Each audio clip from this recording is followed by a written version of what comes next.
नमस्ते दोस्तों, कैसे हैं आप सब। दोस्तों, आज का हमारा सेशन है हाई ब्लड प्रेशर यानी कि उच्च रक्तचाप। आप लोगों से गुजारिश करूंगी कि आप मेरी इस वीडियो को ज्यादा से ज्यादा शेयर करें, क्योंकि बहुत से ऐसे लोग हैं जो इस परेशानी से जूझ रहे हैं और मैं चाहूंगी कि उनकी मैं इस वीडियो के द्वारा मदद कर सकूं। तो दोस्तों, ये बीमारी ऐसी है, अगर हम अपने खान पान और लाइफस्टाइल में थोड़ा सा भी बदलाव लेकर आए तो ये ठीक हो सकती है।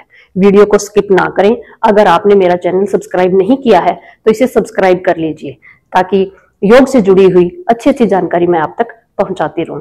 हाई बीपी को हाइपरटेंशन भी कहते हैं। हाई बीपी के कुछ खास लक्षण तो नहीं है दोस्तों, लेकिन अगर आपको पसीना आता है, घबराहट होती है, सांस फूलता है, जी मचलता है और सर में दर्द रहता है, तो एक बारी आपको अपना बीपी जरूर चेक कर लेना चाहिए। हाई बीपी के कई कारण हो सकते हैं, जैसे कि अगर आपकी फैमिली में किसी को हाई बीपी रहा है, अगर आपका वजन ज्यादा है, अगर आप धूम्रपान और तंबाकू का सेवन बहुत ज्यादा करते हैं, अगर आप व्यायाम बिल्कुल नहीं करते हैं और साथ में खाने पीने में मसालेदार, तला भुना और प्रोसेस फूड ज्यादा खाते हैं। एज फैक्टर भी इसका एक मेन कारण है। दोस्तों, सबसे जो मेन कारण है वो है स्ट्रेस और हमारा तनाव। समाधान दो हैं। पहला, आप आज से ही तुरंत अपनी लाइफ में योगा को इंक्लूड कर लीजिए, और दूसरा हमारा खान पान, जिसके बारे में मैं वीडियो के अंत में बताऊंगी। तो चलिए दोस्तों, सबसे पहले हम अपने योगासन शुरू करते हैं। आज के सेशन को आप हफ्ते में 4 से 5 दिन करें।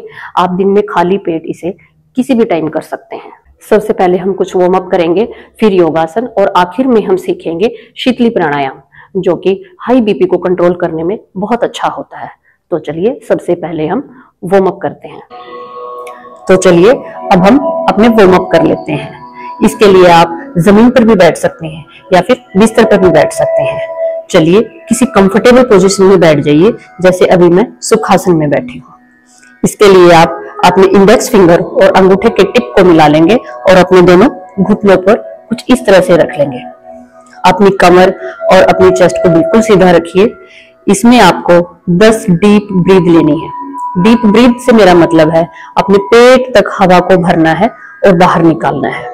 तो चलिए दोस्तों, मेरे साथ कीजिए। इसमें हम अपने नाक का यूज करेंगे। हम मुंह से हवा को ना भरेंगे और ना निकालेंगे। चलिए दोस्तों, डीप ब्रीथ,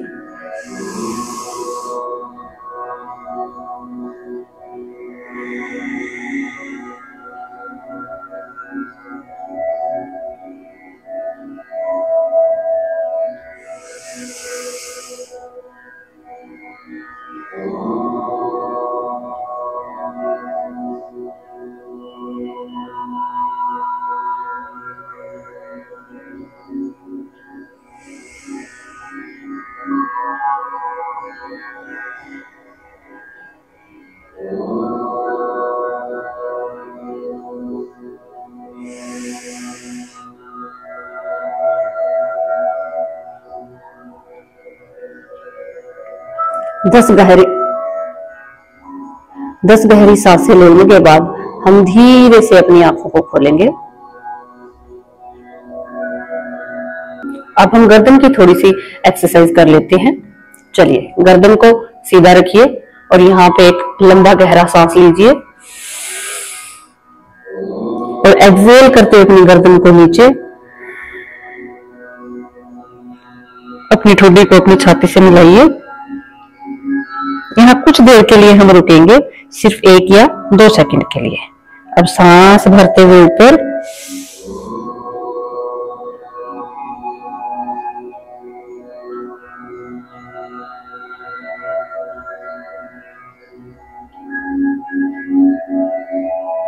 सांस को छोड़ते हुए नीचे,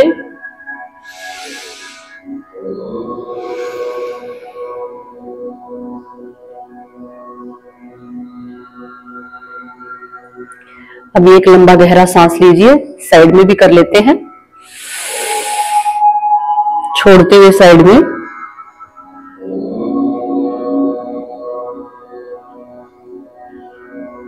यहाँ 1 से 2 सेकंड के लिए हम रुकेंगे और सांस भरते हुए वापस।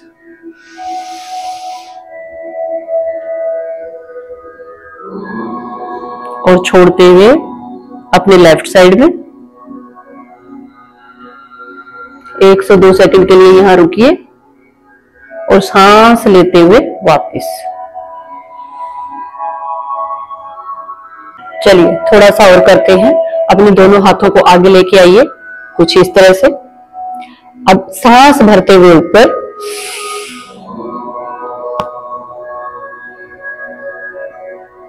और सांस छोड़ते हुए अपने दोनों एल्बोज को, कोहनियों को ऐसे पकड़िए। एक लंबा सा गहरा सांस लीजिए यहां पर। सांस छोड़ते हुए लेफ्ट साइड में 5 सेकंड के लिए यहां होल्ड कीजिए। 1 2 3 4 एंड 5। इनहेल, सांस लेते हुए ऊपर आइए,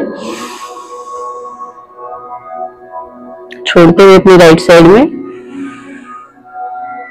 1 2 3 4 एंड 5। इनहेल और सांस छोड़ते हुए हाथों को इस तरह खोल देगा। दोस्तों ये थे हमारे कुछ सूक्ष्म व्यायाम यानी कि वार्म अप।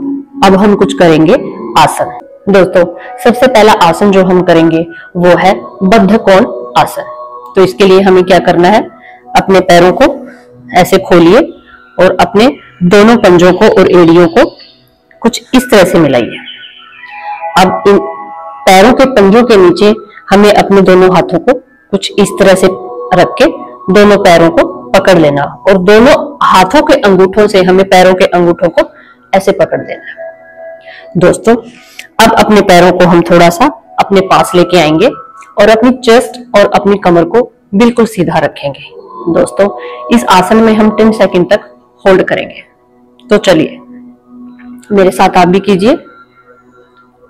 1 2 3 4 5 6 7 8 9 10। दोस्तों जब आप बद्ध कोण आसन में हो उस टाइम आपने अपनी सांसों को नहीं रोकना है, आपने अपनी ब्रीदिंग कंटिन्यू रखनी है। ठीक है, अभी हम करेंगे तितली आसन, बटरफ्लाई पोज। देखिए दोस्तों हम ऐसे पोजीशन में बैठे हैं तो हम बद्ध कोण आसन में हैं। जब हम अपने पैरों को मूवमेंट करेंगे तो वो तितली आसन हो जाएगा। तो चलिए अब हम करते हैं तितली आसन।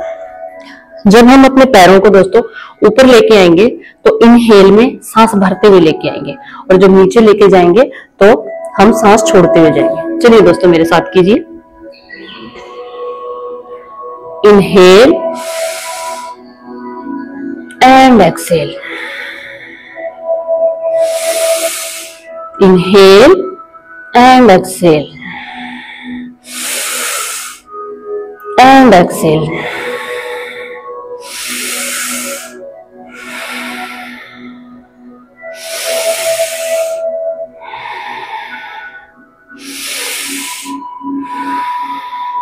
दोस्तों इस आसन को आपने 10 की काउंटिंग में 3 टाइम्स मिनिमम करना है। चलिए दोस्तों दूसरा आसन जो अभी हम करेंगे उसका नाम है बालासन।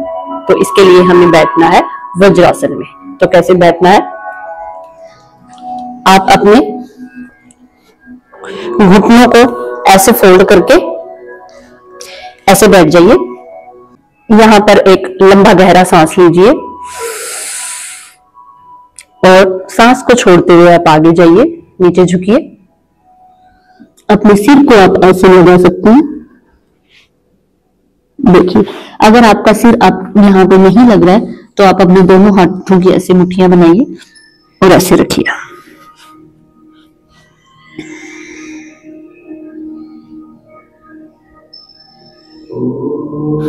ऐसे भी कर सकते हैं हम दोस्तों।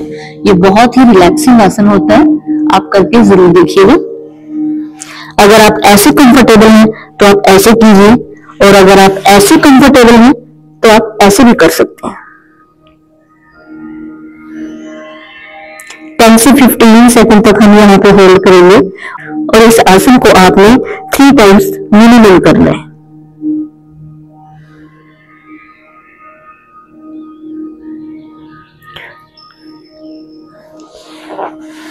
अब इनहेल करते हुए हम करेंगे तो चलिए दोस्तों, अब हम करते हैं आखिरी आसन जिसका नाम है कोबरा पोज यानी कि भुजंगासन। उसके लिए हमें पीठ के बल लेटना है। तो चलिए दोस्तों, इस आसन को करने के लिए सबसे पहले आपने अपने पीछे दोनों पैरों को मिला लेना है, एड़ियों को और पंजों को दोनों को बिल्कुल ऐसे मिला लेना है और अपनी दोनों हथेलियों को अपनी चेस्ट के बिल्कुल पास में यहां रख लेना है और अपनी हिप्स की मसल्स को भी आपने स्क्वीज कर लेना है। अब हम इनहेल करते हुए ऊपर जाएंगे,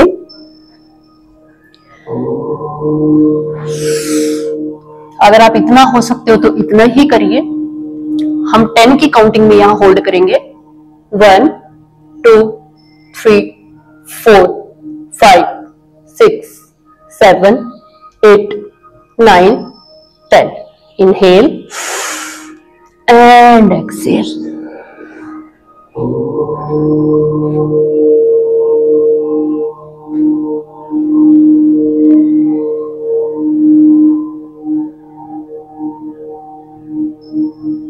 चलिए एक बार और करते हैं। इनहेल 1 2 3 4 5 6 7 8 9 10। Inhale and Excel.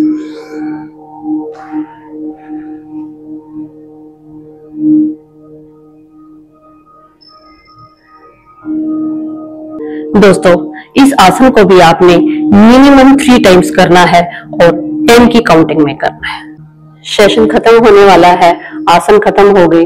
जैसे कि मैंने आपको पहले भी बताया था कि आज हम एक प्राणायाम करेंगे, शीतली प्राणायाम। बहुत ही आसान और बहुत ही अनोखा प्राणायाम है शीतली प्राणायाम, जिसके नाम में ही शीतलता है।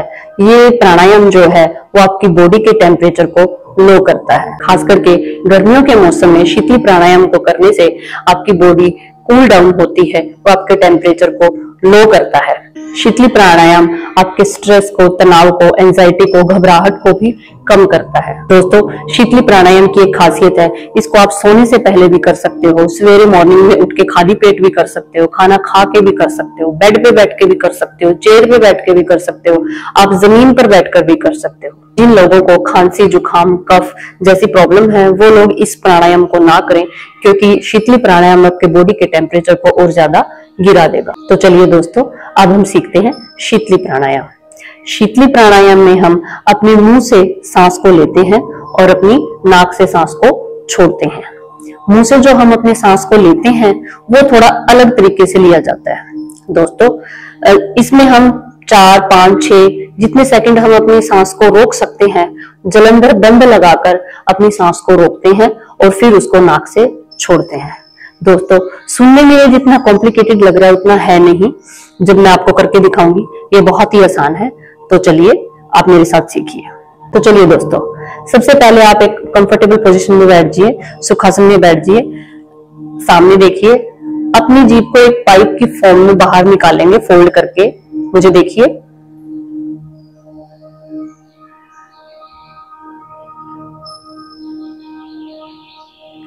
जैसे ही ये पाइप के जैसे जीभ हमारी बाहर निकली, हम जीभ के थ्रू अंदर सांस लेंगे। जैसे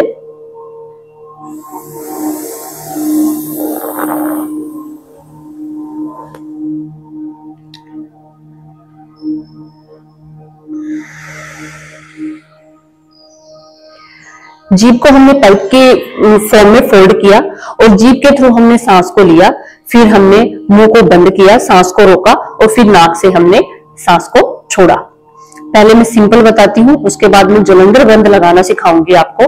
पहले सिंपल शीतली प्राणायाम इनहेल कैसे करते हैं और एक्सेल कैसे करते हैं हम वो सीखेंगे। एक बार और देखिए, जीभ को पाइप की फॉर्म में फोल्ड करके बाहर निकालिए और जीभ के अंदर से हम सांस को लेंगे।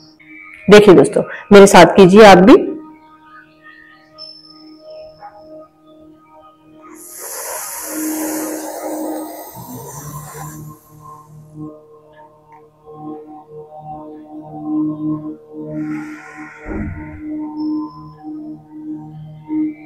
आपने देखा, मैंने जीभ निकाल के पाइप की फोल्ड में जीभ को बनाया और जीभ के अंदर से मैंने सांस को लिया और फिर कुछ सेकंड के लिए होल्ड करके नाक से उस सांस को निकाला।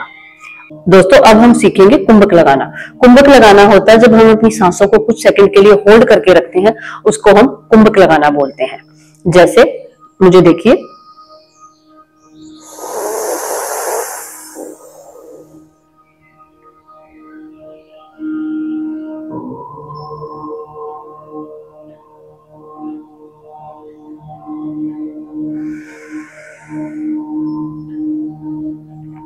दोस्तों ये 5 सेकंड तक जो मैंने होल्ड किया, इसको हम कुंभक बोलते हैं। अभी मैं आपको सिखाऊंगी जलंधर बंद लगाना। जलंधर बंद का मतलब होता है दोस्तों, जैसे मैंने सांस को लिया, फिर मैंने सांस को होल्ड किया, तो मैं अपनी ठुड्डी को अपनी चेस्ट से चिपका के रखूंगी। इसका मतलब ये है, जहां मैंने अपनी सांस को होल्ड किया वो वहां पे लॉक हो गई। तो चलिए दोबारा से करते हैं एक बारी।